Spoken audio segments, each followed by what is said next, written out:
यह संयोग ही है कि हम वसुधैव कुटुंबकम के विषय को और विशेष रूप से रेखांकित करते हुए कहूं तो जवाहरलाल नेहरू विश्वविद्यालय में इस पर चर्चा कर रहे हैं। यह सुखद है। भारत की राजनीतिक व्यवस्था में परिवर्तन हमारे अकादमिक शैक्षणिक विषयों में कितना परिवर्तन करेगा उसका एक संकेत भी है।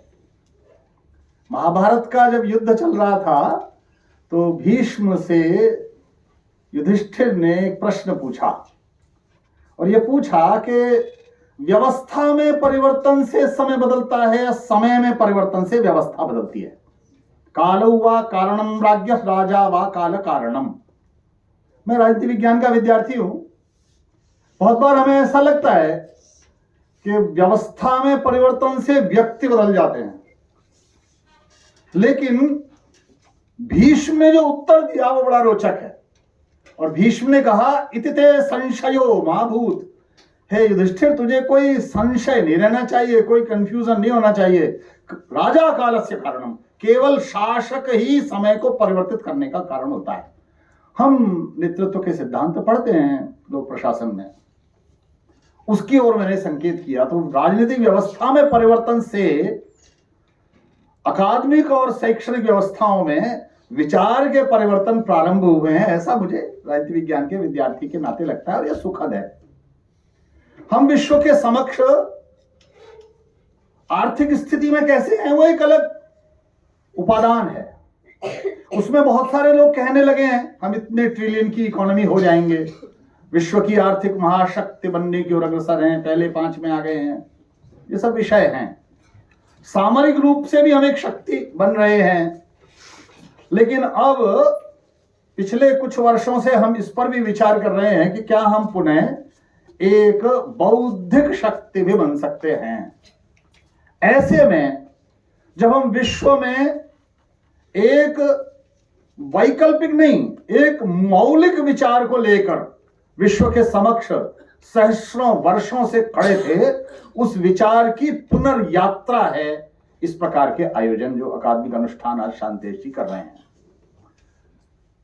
हमने ये पढ़ा है कि हमारे विश्व की सबसे पहली रचना वेद है, लेकिन मुझे प्राय लगता है, संस्कृत के मित्र मेरे बैठे होंगे तो मुझे क्षमा करेंगे निर्भीकता से ये बात कहने के लिए, मुझे ऐसा लगता है कि वेद की रचना से कई हजार वर्ष पूर्व तक एक निरंतर विचार विमर्श मंथन हुआ होगा, तब जाकर वैदिक ऋषि इस संकल्पना तक पहुंच सका होगा उपनिषद काल में और वैदिक काल में कि वो कह सके ये मेरा है, ये पराया है, ये बीएचयू से आते हैं, ये सागर से आते हैं, ये मेरा है, ये मेरठ का है, जेएनयू का है, या अपना पराया का भेद ये छोटे लोग करते हैं। अयम निजः परो वेति गणना लघु चेतसाम। ये छोटे हृदय के लोग, छोटे मन के लोगों की ये गणना है। उदार चरिता नाम तो वसुधैव कुटुंबकम। जिनका हृदय विशाल है उनके लिए सारी पृथ्वी वसुधा, पूरी वसुधा ही कुटुंब है।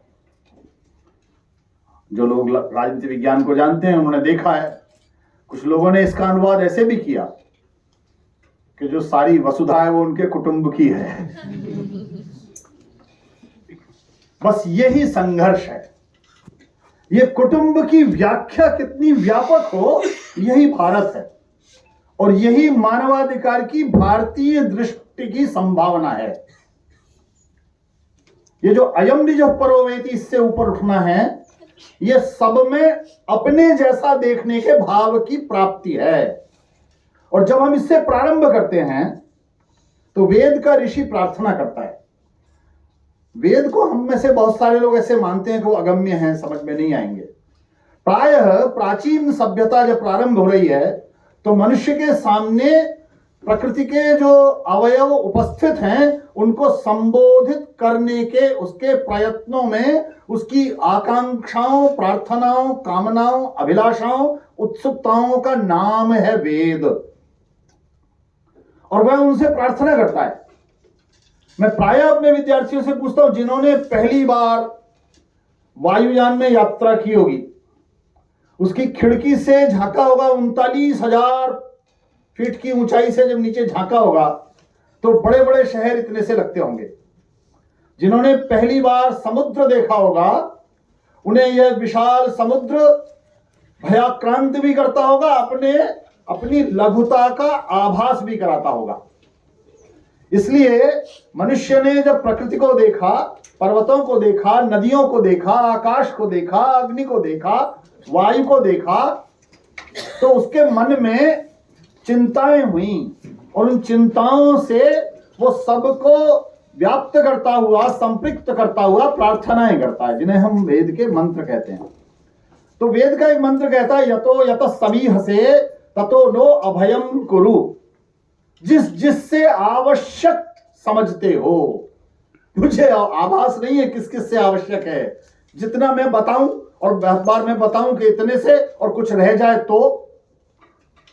तो जिससे आवश्यक समझते हो, यतो यत समीहसे ततो नो अभयम कुरु, उससे मुझे अभय करो, भय मुक्त करो।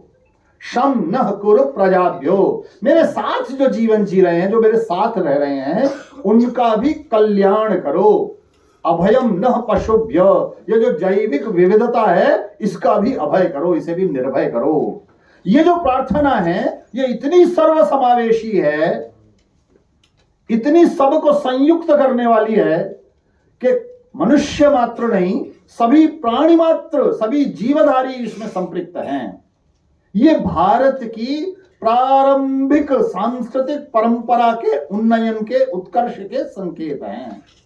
इसलिए वेद घोषणा करता है कि सा प्रथमा संस्कृत विश्ववारा, यजुर्वेद की काठक संहिता का मंत्र है, वह संसार की सबसे पहली संस्कृति है। और सबसे पहली वो इसलिए नहीं, जैसे आज टीवी चैनल बोलते हैं एक्सक्लूसिव रिपोर्ट मेरे ही पास है, ये वाली नहीं।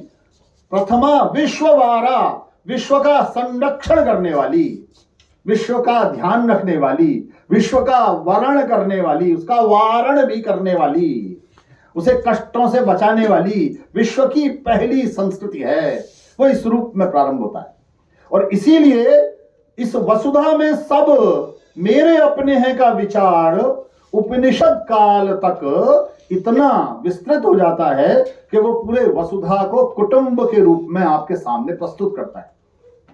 महात्मा गांधी के बारे में कहते हैं कि उन्होंने एक बार कहा, संसार का सारा साहित्य, सभी धर्मों का, सभी देशों का, यदि किसी दुर्घटना में नष्ट हो जाए, किसी बाढ़ में बह जाए, किसी आपदा में जल जाए, कुछ भी साहित्य ना बचे, कोई रचना ना बचे, महात्मा जी कहते थे यदि केवल ईशावास्योपनिषद भी बच गई तो सभ्यताएं, समाज, संस्कृति, राष्ट्र बच जाएंगे। और ईशावास्योपनिषद कहती है, ईशावास्यमिदं सर्वम यत्किंच जगत्याम जगत, इस जगती में जो कुछ भी जगत है, उस जगत की भी विस्तृत व्याख्या नहीं है। उपनिषद का ऋषि अपने विद्यार्थी को पास बैठाकर उसे ज्ञान दे रहा है, वैदिक संहिताओं को सरल भाषा में कथाओं के माध्यम से समकालीन स्थितियों में, समसामयिक परिवेश में उसे कैसे समझाए, उसे समझा रहा है। और विद्यार्थी उपनिषद माने ऋषि के पास, गुरु के पास, शिक्षक के पास, उपाध्याय के पास श्रद्धा पूर्वक बैठा है। विद्यार्थी का श्रद्धा पूर्वक बैठना बहुत आवश्यक है। यदि विद्यार्थी को यह विश्वास ही नहीं है कि मेरा शिक्षक मुझे कुछ नया देगा, तो वो बैठेगा नहीं। इसलिए वो उपनिषद में विद्यार्थी को समझाते हुए, बताते हुए यहां तक आ जा रहा है। और वो कह रहा है, जो पृथ्वी पर, ये जगत में जो कुछ भी जगत है, ये सब ईश्वर से अतिव्याप्त है। ये जो ईश्वर की व्याप्ति सब में है, यही है भारत का वसुधैव कुटुंबकम का मूल भाव, जो सभी प्राणियों में, सभी जीवधारियों में, मनुष्यों में, पर्वतों में, नदियों में, आकाश में, वायु में, अग्नि में, सब में उसी ईश्वरत्व को देखता है। इसीलिए हम पशुओं को, पक्षियों को भी विभिन्न प्रकार के अपने संबंधित अभिधान से संबोधित करते हैं। हम किसी को माता बनाते हैं, किसी को बहन बनाते हैं, किसी को पिता बनाते हैं। इन पशु पक्षियों को भी किसी देवता का वाहन बनाते हैं। इसका तात्पर्य ये है कि कोई भी वध्य नहीं है अकारण। यदि वो अकारण वध्य नहीं है तो उसके जीवन का अधिकार आज जो हमें संविधान के अनुच्छेद 21 से मिलता है, उससे पूर्व ही, सहस्रों वर्षों पूर्व, सबके सामंजस्य पूर्ण जीवन का अधिकार वह एक परंपरा प्रदान करती है। इसलिए भारत का ऋषि सब में जो ईश्वरत्व देखता है उसे कृष्ण गीता में कहते हैं ईश्वर सर्वभूतानां हृद्देशेर्जुन तिष्ठति। हे अर्जुन, सभी प्राणियों के, सभी भूतों के, भूत का अर्थ यहाँ, भूत का अर्थ है जो जीवित हैं, जो सांस ले रहे हैं, वे वनस्पति भी हैं, उन सब के हृदय में ईश्वर का निवास है। इसका अर्थ है सब में वही समत्व है, सब में वही एकात्म है, सब में वही मनुष्यत्व है और सब में वही ईश्वरत्व है जो व्याप्त होता है सब में समान भाव से। और ये जो सबको समान भाव से देखने का भाव है, इसमें विभाजन नहीं है, विभेद है, एक रूपता नहीं है। सब एक से नहीं हो सकते, सब एक से नहीं हो सकते, इसलिए इस वैविध्य का स्वीकार भी है। और वैविध्य का स्वीकार में प्रायः कहता हूं भारत का उत्सव है, भारत की पहचान है। भारत की पहचान के रूप में हम इस वैविध्य को स्वीकार करते हैं। वेद का ऋषि कहता है जन्म बिभ्रति नाना धर्माणम बहुधा विवाचसम जन्म बिभ्रति पृथ्वी यथौकसम। अलग अलग प्रकार की, भिन्न भिन्न प्रकार की वेशभूषा वाले, उपासना पद्धति वाले, बोली बोलने वाले, विभिन्न प्रकार की भाषा बोलने वाले लोग पृथ्वी पर जैसे एक भाव से, एकत्व भाव से रह लेते हैं, वैसे हम सब साथ रहें। इसलिए ऋग्वेद का ऋषि ऋग्वेद की समाप्ति तक संगच्छध्वम संवदध्वम संभो मनांसी जानताम तक आ जाता है। तब वो घोषणा करता है समानी वह आकृति समाना हृदयानि वह। हमारे उद्देश्य भी एक से हों, वे एक रूपता नहीं है, वो वैविध्य स्वीकार्यता भी है। और ये वैविध्य की स्वीकार्यता सब में एकत्व के भाव के साथ संचरित होती है। इसलिए नदियों की चिंता करता हुआ ऋषि कहता है इदम आप दुरितम प्रवहत मयि। ये जो जितने भी कष्ट हैं जीवन के, जो भी पाप हैं, जो भी गंदगी है, जो भी अपशिष्ट है, वो जैसे नदी में जल बह जाता है, ऐसे बह जाएं, चले जाएं, समाप्त हो जाएं, दूर हो जाएं। इसलिए प्रारंभिक परंपरा से अब तक हम किसी भी समय में, हमने आपने कोविड का एक संकट का समय देखा, विश्व ने देखा, हमने भी देखा। विश्व के सामने, मैं बहुत अधिकारपूर्वक कहता हूं, विश्व के सामने एक संकट था वैचारिकी का, एक संकट आया बौद्धिक प्रतिबद्धताओं का। और उस समय शिष्टाचार के माध्यमों के रूप में मात्र नहीं, एक सांस्कृतिक मूल्य के रूप में भारतीयता सामने आई। और उसका परिणाम है कि हम कुछ लोग वैकल्पिक की बात करने लगे। वैकल्पिक विचार हो सकता है क्या? मैंने प्रारंभ में कहा वो मौलिक विचार है, वैकल्पिक नहीं है। वो मौलिक विचार भारत का विश्व के सामने इस विश्व बंधुत्व, विश्व कल्याण की दृष्टि से आया। इसलिए सब में, यजुर्वेद का एक मंत्र है और वो कहता है, सबकी चिंता करता है इस राष्ट्र के, जहां हम हैं वहां के युवा तेजस्वी हों, शासक ओजस्वी हों, योद्धा शक्ति संपन्न हों, नदियां भरपूर जल से भरपूर हों, निकामे निकामे पर्जन्य वर्षतु, जहां जहां आवश्यकता हो वहां मेघ बरस जाएं, अश्वगा द्रुतगामी हों। ऐसी एक प्रार्थना है लंबी सी। और उस प्रार्थना का जो समाहार है वो है योगक्षेम न कल्पताम। हम सबके योगक्षेम की चिंता करें, सबके योगक्षेम की चिंता। ये जो सबके योगक्षेम में सर्व है, ये जो भारत में सर्व का भाव है, वो सबको सम्मिलित करने का भाव है। सर्वे भवन्तु सुखिनः। इसमें कुछ निश्चित नहीं है कि पश्चिमी उत्तर प्रदेश जहां से मैं आता हूं वहां के लोग सुखी हो, मेरठ के लोग सुखी हो। सर्वे, सब, उसमें कुछ निष्कासित भी नहीं है। सर्वे संतु निरामया, सब निरामय हो, सब निरोगी हो। सर्वे भद्राणि पश्यन्तु, भद्र देखें, अच्छा देखें, कल्याणकारी देखें। मां कश्चित दुख भाग भवे, दुख का भाग भी किसी को ना हो। ये जो सबको समाहित करने की आकांक्षा है भारतीय परंपरा की, वह है मानवाधिकारों की एक वसुधैव कुटुंबकम की दृष्टि, जो सबको अपना साथ लेकर चलने के भाव से चली आई। और मैं कहता हूं ये जो भाव है, ये एक निरंतर ये इस रूप में भी प्राप्त किए हुए है कि किसी के पास कोई अंतिम बात नहीं है। भारत का ऋषि, तपस्वी और यहाँ बहुत साहस से कहना चाहता हूँ, पूरे देश में ये बात मैंने कही है। दुष्यंत कुमार की एक पंक्ति है, मैं जिसे ओढ़ता बिछाता हूँ वो गजल आपको सुनाता हूँ। जैसे ही मैं कहता हूँ ऋषि, हमारे मन में एक भाव आता है, एक व्यक्ति जिसने बहुत लंबे बाल बढ़ा रखे होंगे, गेरुए वस्त्र धारण कर रखे होंगे, जंगल में रहता होगा, भगवान का नाम लेता होगा, बस वो ऋषि नहीं। जो अच्छा है, किसी भी क्षेत्र में विशेषज्ञ है, श्रेष्ठता प्राप्त किए हुए है, वो ऋषि है। अच्छा, एक बहुत अच्छा डॉक्टर एक ऋषि है, एक बहुत अच्छा इंजीनियर एक ऋषि है, एक बहुत अच्छा कारपेंटर एक ऋषि है, एक बहुत अच्छा लोहार एक ऋषि है, एक बहुत अच्छा शिक्षक एक ऋषि है। तो वो ऋषि उस समय कल्पना कर रहा है समाज की, सबकी चिंता कर रहा है और सबके बारे में सोच रहा है। वो जो सबके बारे में सोचने का भाव है, सर्व का भाव, सबके कल्याण का भाव, इसमें कुछ बाहर नहीं होना है।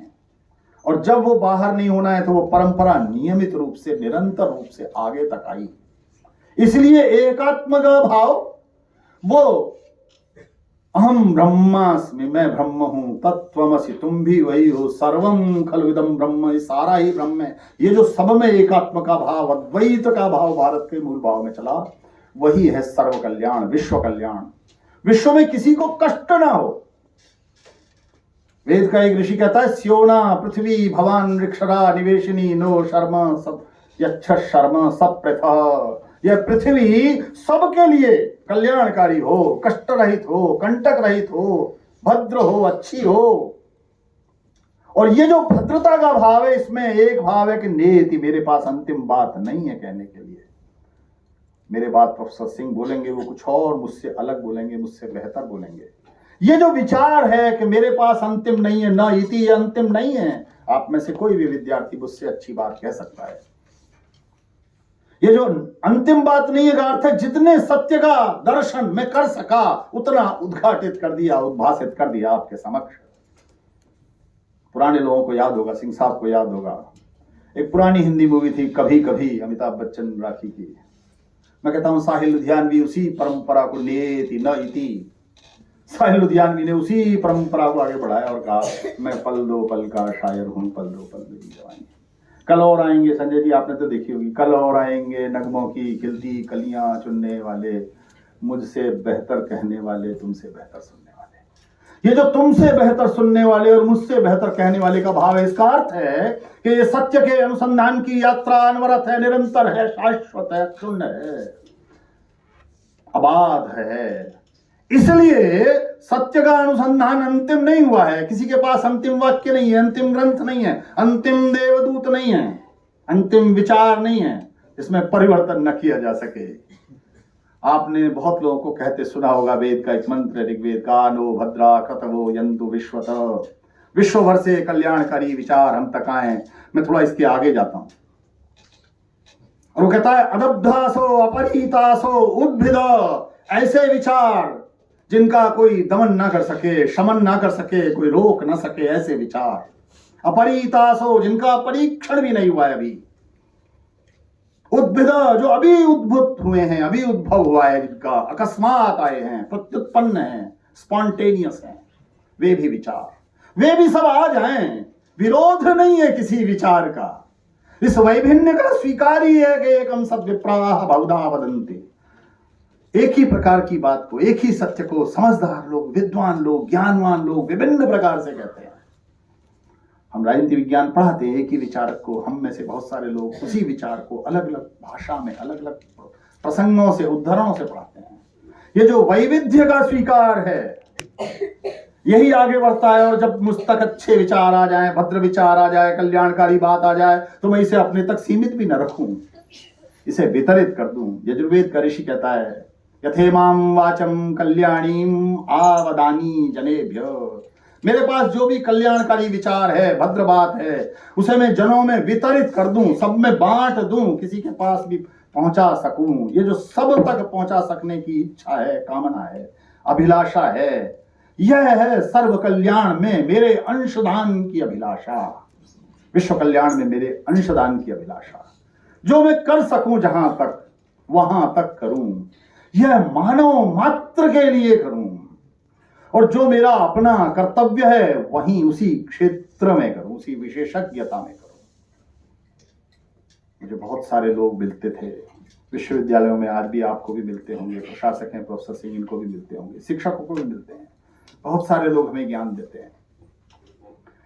आप शिक्षक के रूप में है, एसी कमरों में बैठकर जो बोल रहे हैं, आप क्षेत्र में क्यों नहीं जाते, आप गांव में कस्बों में क्यों नहीं जाते इस काम के लिए? मैं पूछता हूँ, जो वहाँ गए हुए हैं उनका काम यहाँ होगा क्या? वो यहाँ पढ़ाने आएंगे क्या? मेरा काम यहाँ विचार का है, उनका काम वहाँ क्रिया का है। मैं अपना काम ठीक से कर लूँ, दूसरे के काम में हस्तक्षेप न करूँगा। इनके विज्ञान में प्लेटो हमको यही पढ़ा रहा था। कृष्ण ने गीता में कहा, स्वधर्मे निधनम श्रेय पर धर्मो भयावह।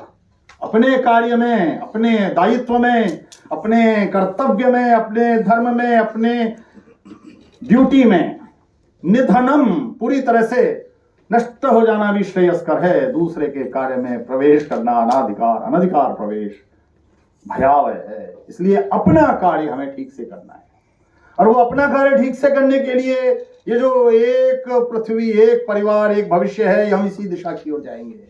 वो जो एकत्व का भाव जब तक मुझ में नहीं आएगा।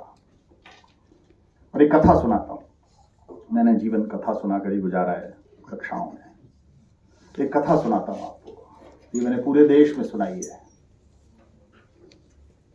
एक सभा है, आज शांतेश जी ने एक सभा लगाई है। देखिए, विद्वान बनारस से, सागर से, कहां से आए हैं।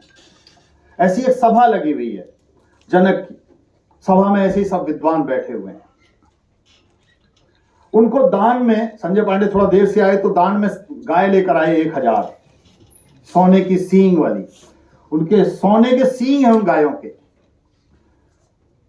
तो शांतेश जी की सभा है। शांतेश जी ने कहा, इस पूरी सभा में, जनक ने कहा, मेरी इस पूरी सभा में जो सबसे श्रेष्ठतम विद्वान हो वो इन गायों को ले जाए। 1000 गाय, वो भी सोने के सींग वाली। वरिष्ठ लोगों के पास एक थोड़ा शक्ति होती है वरिष्ठता की, सिंह साहब वरिष्ठ हैं। तो याज्ञवल्क वहां एक ऋषि हैं, उनका नाम है याज्ञवल्क्य। वो ऋषि हैं, वरिष्ठ हैं। उन्होंने अपने एक विद्यार्थी से कहा, बेटा सामश्रवा, ये गाय हाँक लो, ले चलो। बस यही भारत की कथा है। वहां से एक गार्गी खड़ी होती है और कहती है, प्रभु अभी ये निर्णय नहीं हुआ कि आप सबसे बड़े विद्वान हो, ये आप गाय ऐसे नहीं ले जा सकते। आपसे किसने कहा आप सबसे बड़े विद्वान हो? ये गाय कैसे ले जा रहे हो? वरिष्ठ लोगों के पास अनुभव के कारण बहुत कुछ तर्क भी होते हैं। याज्ञवल्क्य कहते हैं, देखो भाई गार्गी, तुम अभी ब्रह्मचारिणी हो, तत्ववादिनी हो, अकेली रहती हो, एक कुटिया में जीवन बिताती हो, पढ़ती लिखती रहती हो। 1000 गायें ले जाओगी, तुम्हारे पास रखने का स्थान भी नहीं है। मेरा तो एक गुरुकुल चलता है, सेल्फ फाइनेंसिंग यूनिवर्सिटी, बड़ी सी एक गुरुकुल चलता है, बड़ा विश्वविद्यालय, 40-50 हजार विद्यार्थी वहां रहता है। गायें जाएंगी तो दूध होगा, घी होगा, दही होगा, गोबर होगा, लेपन होगा, बछड़े होंगे, काम आएंगी। गाय तो मैं ले जाता हूं। शास्त्रार्थ कर लेते हैं, निर्णय कर लेते हैं कि कौन अधिक विद्वान है। शास्त्रार्थ होता है। मैं याज्ञवल्क्य का परिचय मात्र करा रहा था, शास्त्रार्थ में अभी नहीं जा रहा हूं। याज्ञवल्क्य के 2 पत्नियां हैं, एक का नाम है मैत्रेयी, एक का नाम है कात्यायनी। दोनों उनको बहुत प्रिय हैं, आपस में बाद में झगड़ा ना करें, आयु पूर्ण हो गई है, अब वानप्रस्थ में संन्यास में जाना है, तो अब क्या करते हैं, संपत्ति का बंटवारा कर देते हैं, आपस में झगड़े ना। दोनों को बिठा के कहते हैं, ये संपत्ति का बंटवारा करता हूं। उनकी अति प्रिय पत्नी है मैत्रेयी। मैत्रेयी पूछती हैं, हे ऋषि, ये जो संपत्ति मुझे इस बंटवारे में मिलेगी, इसे पाकर मैं अमर हो जाऊंगी? अमर कोई नहीं हुआ, अमर नहीं होगी। मैं क्या करूंगी फिर इसका? यदि मैं अमर नहीं होंगी तो मेरे किसी काम की नहीं है, व्यर्थ है, मुझे नहीं चाहिए। कात्यायनी को गुरुकुल की स्वामिनी बना दिया जाता है। मैत्रेयी कहती है, मुझे वो दो जो किसी को न दिया हो, वो बताओ, वो कहो जो किसी से ना कहा हो। तुम्हारा अब तक का जीवन भर का श्रेष्ठ ज्ञान क्या है, वो मुझे दो। याज्ञवल्क्य कहते हैं, अरे वाह मैत्रेयी, आत्मनः वही कामाय सर्वम प्रियम भवति। हे मैत्रेयी, जो कुछ प्रिय है वो अपनी कामना से प्रिय है, मेरे की कामना से। मम, मेरा पिता प्रिय है इसलिए कि मेरा पिता है। उसका सम्मान, उसकी श्रद्धा, उसका विश्वास, उसकी आस्था, उसमें जो है आदर, वो मेरा है। हम में से, आप में से बहुत सारों के पिता दादा, उनकी आयु 80-85 पार कर गई होगी। क्या हम उसी आयु वर्ग के किसी और व्यक्ति का उतना सम्मान करते हैं, इतना अपने परिवार का करते हैं? नहीं करते। मेरा मम, पुत्र प्रिय है मेरी कामना से, मेरा पुत्र है, भाई प्रिय है मेरा भाई है। थोड़ा संदेह होता है मैत्रेयी को। मैत्रेयी कहती है तुम्हारी वृद्धावस्था आ रही है, तुम सब त्याग कर जा रहे हो, मुझे अब स्वार्थ सिखा रहे हो, आत्मन, मेरी कामना, आत्म की कामना, स्व की कामना। तुम तो जीवन भर परमार्थ सिखाते थे, परोपकार सिखाते थे, ये क्या बता रहे हो? बस यही कहानी है भारत की, इस मानव के अधिकार की। मानव के रूप में मुझे जो प्राप्त है और जो मुझे प्राप्त होना चाहिए, मैं आप सबसे सभा में पूछता हूं। मैं और आप जो चश्मा लगाते हैं, जो ये देख रहे हैं, जिससे यदि ये हमें मालूम है किसने बनाया है, हम नहीं जानते हैं। जिस फर्नीचर पर आप बैठे हो, आप जानते हो किसने बनाया है, हमें नहीं मालूम है किसने बनाया है। मैंने आपने जो ये वस्त्र धारण किए हुए हैं, ये कपास किसने उगाई थी, किस खेत में उगी थी, किसने उगाई थी, हम आप नहीं जानते हैं। किसने धागा बनाया था, किसने कपड़ा बनाया था। मैं कहता हूं हम आपने जो किताबें पढ़ी हैं, वो किसने छापी हैं प्रेस में, किसने कंपोजिंग की है, किसने उनको बाइंड किया है, हम आप जानते हैं क्या? लेकिन वो नहीं होती तो हम ऐसे नहीं होते, हमने नहीं पढ़ा होता, हमने नहीं जाना होता। किसी ने कपास न उगाई होती तो हम आप पत्ते लपेटे हुए होते। इसलिए मेरी आपकी जो उपस्थिति है, मेरी आपकी जो प्रकृति है, मेरा आपका जो अस्तित्व है, मेरा आपका जो होना है, जो मेकअप है, वो एक सामूहिक परिश्रम का प्रतिफल है। बहुत सारे लोगों ने मिलकर मुझे आपको ऐसा बनाया है। बहुत बड़ी भीड़ ने, जिनको हम जानते नहीं है, जो हमें जानते नहीं है, जिनको कभी इसका प्रतिदाय नहीं मिलना था, उन्होंने हमको सब ने मिलकर बनाया है। तो हमारे आपके घरों में छोटे बच्चे बर्थडे प्रोग्राम बनाते हैं, लौटते समय क्या होता है, टीपी सिंह जी उसे रिटर्न गिफ्ट देते हैं बच्चे। बस यही है भारत। यही समझाते हैं मैत्रेयी को याज्ञवल्क्य, हे मैत्रेयी, ये जो मम है ये कितना बड़ा है। यावदादानम अस्माकं स्यात् प्रदानम ततोधिकम। जितना मैंने इस समाज से, पृथ्वी से, परिवेश से, आसपास से, मोहल्लों से, परिवारों से, समाजों से, राष्ट्रों से पाया है, विश्वविद्यालयों से पाया है, मेरा प्रतिदान, रिटर्न गिफ्ट उससे अधिक हो। याज्ञवल्क्य कहते हैं मेरा मम बड़ा हो जाए। मैं एक विश्वविद्यालय में शिक्षक हूँ, 40 साल से पढ़ा रहा हूँ। विद्यार्थी, मुझे जिस दिन ये लगे ये विद्यार्थी है, ठीक है, लेकिन मेरी पुत्री भी कहीं पढ़ती है, उसे उसका शिक्षक भी ऐसे ही समझे। जिस दिन मुझे ये मेरी कक्षा का विद्यार्थी मेरी बेटी जैसा लगने लगेगा, उस दिन मेरा मम बड़ा हो जाएगा। उस दिन मुझे लगेगा ये भी मेरा ही है। उसकी चिंता मैं उतनी ही करूंगा।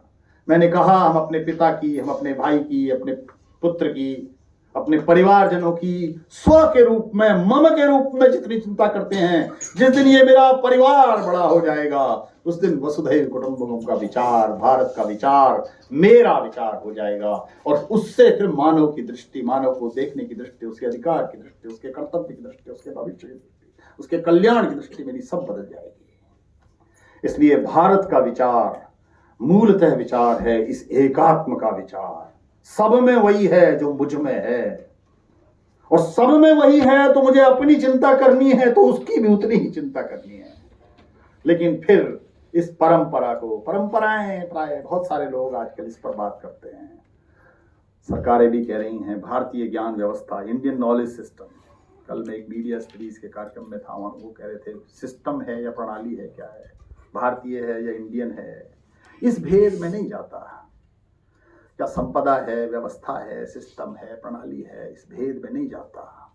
लेकिन इस विचार में अवश्य जाता हूं कि भारत ने सहस्रों वर्षों से, मेरे पूर्वजों ने, मेरे आपके पूर्वजों ने, पुराने लोगों ने कुछ अच्छा सोचा, कुछ नया सोचा, कुछ खराब भी सोचा होगा, विकृतियां भी आई होंगी। घर में जल भी देर तक रखा रह जाता है तो खराब हो जाता है, उसे परिवर्तित करते हैं। नदी जिसे हम माता बोलते हैं, उसका जल भी निरंतर प्रवाहित होने के बाद ही शुद्ध, स्वच्छ, निर्मल पेय बना रहता है। इसलिए परंपरा में बहुत कुछ ऐसा होता है जो त्याज्य होता है। संस्कृत का एक कवि हुआ है कालिदास, आपने नाम सुना होगा। संस्कृत के नाटकों की परंपरा है कि उनका मंच पर मंचन होता है, मंचन हो रहा है। पहला नाटक लिख रहा है, ईसा से 200 साल पहले पैदा हुआ है, पहला नाटक लिख रहा है, प्रस्तुति हो रही है, तो एक आदमी परिचय कराने के लिए आता है। राधा जी ने सबका परिचय कराया। ऐसे परिचय कराने के लिए नटी और सूत्रधार आते हैं। नटी से सूत्रधार पूछता है आज किसका नाटक है? नटी कहती है कालिदास का नाटक है। वो सूत्रधार कहता है ये इतने बड़े बड़े लोग, भास, सौमिल, कविपुत्र, इतने बड़े बड़े नाटककार इनके रहते हुए नया कहां से पकड़ लाया? ये कौन नया नाटककार है? नयों को हमेशा प्रतिरोध झेलना पड़ता है। नयों का प्रतिरोध वरिष्ठों के साथ भी होता है, नयों का प्रतिरोध पुराने विचार के साथ भी होता है। लेकिन कालिदास एक सूत्र दे गया है ईसा से 200 साल पहले, पुराण मिथ्येव न साधु सर्वम। जो कुछ सारा पुराना है वो सारा अच्छा नहीं है। मुझसे आप प्रश्न पूछ सकते हैं, इस परंपरा में बहुत कुछ व्यतिरेक था, व्यतिक्रम था, विकृतियां भी थी, उनको उनसे ही धीरे धीरे पार करते हुए हम एक शाश्वतता की ओर बढ़ते हैं। पुराण मिथ्येव न साधु सर्वम, जो पुराना है वो सारा साधु नहीं है। न चापि काव्यम नवमित्य वद्यम, जो नया है वो अनवद्य नहीं है, उपेक्षणीय नहीं है। संतः परीक्षान्यतरत भजन्ते, समझदार लोग, विवेकशील लोग, बुद्धिमान लोग, ज्ञानवान लोग, तर्कशील लोग परीक्षण करके निर्णय करते हैं। मूढ़ पर प्रत्यजरेय बुद्धि, मूढ़ लोग केवल दूसरे का अनुसरण मात्र करते हैं, अनुकरण मात्र करते हैं।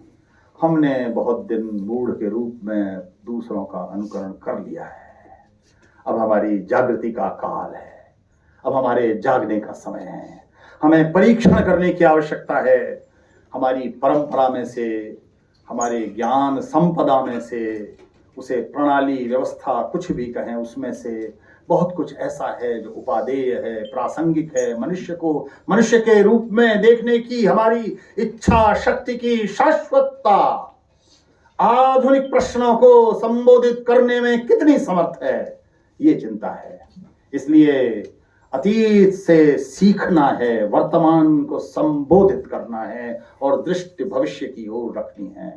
ये जो भविष्य की ओर रखी हुई दृष्टि ही है, वही हमें एक भविष्य की ओर ले जाएगी। एक परिवार, एक पृथ्वी तभी संभव होगा जब हमारी एकात्म दृष्टि, भारत की दृष्टि, परंपरा की अक्षुण्ण शाश्वत सनातनता की दृष्टि, सबके कल्याण की दृष्टि, सबका अच्छा सोचने की दृष्टि, अंतिम बात न कह सकने की दृष्टि, फिर भी सत्य का नया अनुसंधान करने की दृष्टि हम में बनी रहेगी। इसलिए एक अंतिम कथा सुनाता हूं। भारत की परंपरा है प्रश्न पूछने की। हमारे यहाँ प्रश्नों का बड़ा सम्मान है। हमारी एक उपनिषद का नाम ही प्रश्नोपनिषद है। बहुत लोगों ने प्रश्न पूछे। एक 10-11 साल का बच्चा यमराज से प्रश्न पूछने चला गया था। जनक की सभा में गार्गी ने प्रश्न पूछे, मैंने भी आपको बताया। मैं अनेक उदाहरण बता सकता हूं, मैं नहीं जा रहा हूं। यक्ष ने भी प्रश्न पूछा, पांडवों से जल भरने गए, मेरे प्रश्नों का उत्तर दो, तब जल पीना कहा। नहीं माना, शक्ति के अहंकार में सहदेव मूर्छित हो गए, नकुल भी हो गए, भीम भी हो गए, अर्जुन भी हो गए। युधिष्ठिर ने कहा प्रश्न पूछो, मैं उत्तर देता हूं। अथर्ववेद का ऋषि कहता है एतम पृच्छ कुहम पृच्छ, पूछो जो मन में आए। विद्यार्थी मित्र बैठे हैं, आपसे कहता हूं पूछो, जो मन में आए वो पूछो, जो जिज्ञासा हो वो पूछो। कुहम पृच्छ, और किससे पूछो? कुहाकम, जो अनुभवी हैं, जानकार हैं, उनसे पूछो। पक्वकम, जिनके पक गए उनसे पूछो, वो अनुभव से बताएंगे। तो प्रश्न पूछ रहे हैं। यक्ष ने प्रश्न पूछा, आपके पास फोन आता है, सबसे पहले आप क्या कहते हैं? Hello, how are you, what's up. मेरी बिटिया फोन करती, कहती व्हाट्सअप। आप ये पूछते हैं कैसे हैं, क्या चल रहा है? यक्ष ने प्रश्न पूछा, महाभारत का प्रसंग है, हजारों साल पहले। वो ये पहला प्रश्न ही पूछ रहा है, का वार्ता, क्या खबर है? का वार्ता, किमाश्चर्यम, का पंथा, कश्चन उदते, क्या मार्ग है, क्या आश्चर्य की बात चल रही है आजकल, कौन है जो प्रसन्न है? ये प्रश्न पूछ रहा है। ऐसे प्रश्नों की निरंतर परंपरा है, लेकिन ये प्रश्न सामान्य स्थिति में पूछे गए हैं। एक असामान्य स्थिति में प्रश्न पूछने वाला है अर्जुन कृष्ण से। युद्ध क्षेत्र में प्रश्न पूछ रहा है, दोनों ओर सेनाएं खड़ी हुई हैं, परिचय हो चुका है, शंख बज चुके हैं, तब प्रश्न पूछ रहा है। उस असामान्य स्थिति में कृष्ण उससे कहते हैं पूछो। शिष्यस्ते हम शाधिमां ताम प्रपन्नम, मैं तुम्हें उपलब्ध हो गया हूं, तुम्हारा शिष्य बन गया हूं, मुझे बताओ, मेरा रास्ता बताओ, मार्ग बताओ। समझ नहीं आ रहा है मैं क्या करूं, मेरे हाथ से गांडी छूट रहा है, पसीना आ रहा है, पूरा शरीर कांप रहा है, सिर घूम रहा है, भ्रमति विचते बरत करता है। कृष्ण से उत्तर देते हैं, आत्मा समझाते हैं, मृत्यु समझाते हैं, राजयोग समझाते हैं, कर्मयोग समझाते हैं, ज्ञान योग समझाते हैं, भक्ति योग समझाते हैं, विभूति योग समझाते हैं, विराट स्वरूप भी दिखा देते हैं। 18 अध्याय पूर्ण हो जाते हैं। विद्यार्थी मित्रों, यही प्रश्न यक्ष ने पूछा था, कह पंथा, मार्ग क्या है। अर्जुन पूछता है मार्ग क्या है, करूं क्या। बस यही उत्तर आपको देकर जाता हूं। भारतीय परंपरा में कोई भी अपने पास ज्ञान का भंडार कहने वाला आपको मार्ग बताने की स्थिति में नहीं होगा। कृष्ण ने अर्जुन से कहा, इतिते ज्ञानमाख्यातम, मैंने तुझे जो इस विषय से संबंधित जानकारी देनी थी वो आख्यातम, नैरेटेड, बता दिया। बस 18 अध्याय पूर्ण होने के बाद 63वें श्लोक में बोलते हैं कृष्ण और कहते हैं, तिथे ज्ञानमाख्यातम गुह्यात् गुह्यतरम मया। गुह्य से गुह्य, श्रेष्ठ से श्रेष्ठ, गोपनीय से गोपनीय, क्लिष्ट से क्लिष्ट ज्ञान मैंने तुझे दे दिया इस विषय का। विमृश्य एतद् अशेषेण, इस पर अशेष रूप से विचार कर ले। क्या बोलते हैं आजकल आप, थोड़ी होलिस्टिक रूप में विचार कर ले, कुछ रह ना जाए। और फिर करना क्या है, यथेच्छसि तथा कुरु, जो इच्छा करे वो कर। और मैं विद्यार्थी मित्रों से कहता हूँ, वो गोविंदा की मूवी आई थी गैम्बलर, मैं चाहे ये करूँ, मैं चाहे वो करूँ, मेरी मर्जी, ये वाला यथेच्छसि नहीं है। कृष्ण कह रहे हैं विमृश्य एतद् अशेषेण, पहले इस पर पूरे पर ठीक से विचार कर ले, फिर अपना मार्ग स्वयं चुन ले। कोई और मार्ग नहीं बताएगा, मार्ग आपको स्वयं चुनना है।